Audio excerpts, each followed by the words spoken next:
One morning, some days later, Mrs. Jennings, on returning from a visit to Mrs. Palmer, entered the drawing-room where Elinor was sitting by herself, with an air of hurrying importance.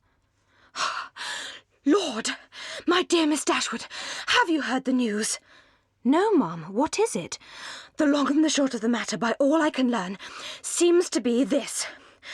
Mr. Edward Ferrars, the very young man I used to joke with you about, has been engaged above this 12-month to my cousin Lucy. It was kept a great secret, for fear of Mrs. Ferrars, and neither she nor your young brother or sister suspected a word of the matter. Your sister had just been saying to your brother only 5 minutes before that she thought to make a match between Edward and some lord's daughter or other, I forget who. So you may think what a blow it was to all her pride. She fell into violent hysterics immediately, and a terrible scene took place. For Lucy was to come to them that time, little dreaming what was going on. I declare I have no patience with your sister. What a taking poor Mr. Edward will be in when he hears of it. To have his love used so scornfully. There is no reason on earth why Mr. Edward and Lucy should not marry, for I am sure Mrs. Ferrars may afford to do very well by her son." Here Mrs. Jennings ceased, and Elinor had time to collect her thoughts. What Mrs. Ferrars would say and do, though there could be no doubt of its nature, she was anxious to hear, and still more anxious to know how Edward would conduct himself. For him she felt much compassion. For Lucy, very little. For the rest of the party, none at all. Elinor soon saw the necessity of preparing Marianne for its discussion. No time was to be lost in undeceiving her, in making her acquainted with the real truth. But unwelcome as such a task must be, it was necessary to be done, and Elinor therefore hastened to perform it. She was very far from wishing to dwell on her own feelings, or to represent herself as suffering much.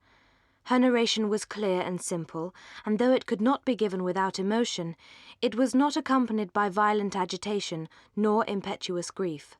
That belonged rather to the hearer, for Marianne listened with horror, and cried excessively. The first question on her side was, "How long has this been known to you, Elinor? Has he written to you?" "I have known it these 4 months. When Lucy first came to Barton Park last November, she told me in confidence of her engagement." At these words, Marianne's eyes expressed the astonishment which her lips could not utter. After a pause of wonder, she exclaimed, "4 months! Have you known of this 4 months?" Elinor confirmed it. "What? While attending me in all my misery, has this been on your heart? And I have reproached you for being happy." "It was not fit that you should then know how much I was the reverse." 4 months!" cried Marianne again. "So calm, so cheerful. How have you been supported?" "By feeling that I was doing my duty." 4 months! And yet you loved him?" "Yes, but I did not love only him. I would not have you suffer on my account. I acquit Edward of all essential misconduct. I wish him very happy." "If such is your way of thinking," said Marianne, "if the loss of what is most valued is so easily to be made up by something else, your resolution is, perhaps, a little less to be wondered at." "I understand you. You do not suppose that I have ever felt much? For 4 months, Marianne, I have had all this hanging on my mind, without being at liberty to speak of it to a single creature. I have known myself to be divided from Edward for ever. Nothing has proved him unworthy, nor has anything declared him indifferent to me. I have had to contend against the unkindness of his sister and the insolence of his mother, and have suffered the punishment of an attachment without enjoying its advantages.